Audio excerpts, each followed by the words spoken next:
Vous avez voulu me faire du mal, mais Dieu l'a changé en bien. Genèse 50, verset 20. Avant d'arriver dans les palais d'Égypte, Joseph a dû passer par la case prison. Seul, abandonné de tous, il est resté fidèlement attaché à Dieu. Le rêve qui était sur son cœur l'avait scellé à tout jamais à son berger. Et chaque jour, il devait avoir les yeux fixés sur lui.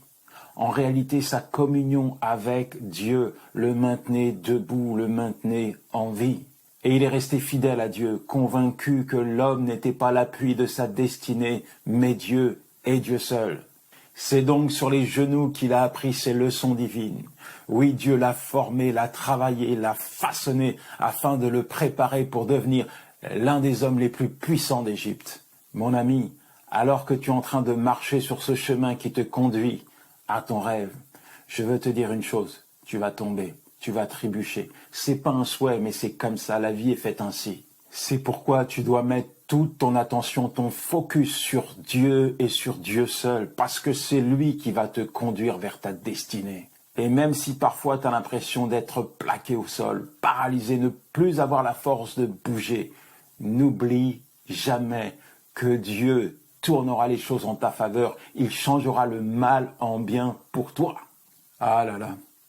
Si j'avais regardé à tous les obstacles qui se sont dressés sur ma route, à toutes les portes qui se sont fermées, à toutes les critiques, à toutes les flèches qu'on m'a envoyées, je pense que je ne serais pas là aujourd'hui. Trop dur, non, je n'y arriverai jamais. Mais tu sais quoi, mon ami?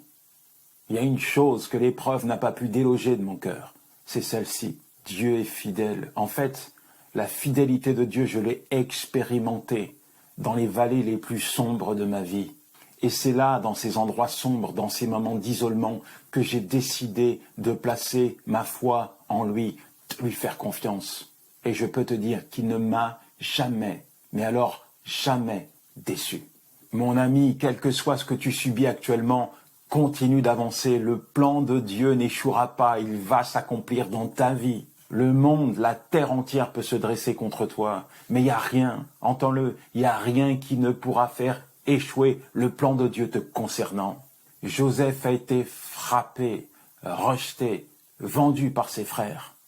Et ils ont dit à leur père, ton fils, il est mort, plus jamais tu ne vas revoir son visage. Mais ce qu'ils ignoraient à cet instant, c'est qu'en l'envoyant en Égypte comme esclave, ils l'envoyaient tout droit dans l'accomplissement du rêve de Dieu.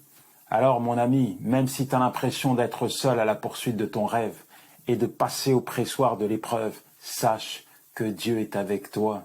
Il t'aime et il déplacerait les montagnes pour te faire entrer dans ta destinée. Prends courage, fortifie-toi, médite sa parole, parce qu'avec lui à tes côtés, tu vas y arriver. Et garde au plus profond de ton cœur cette vérité. Toute chose.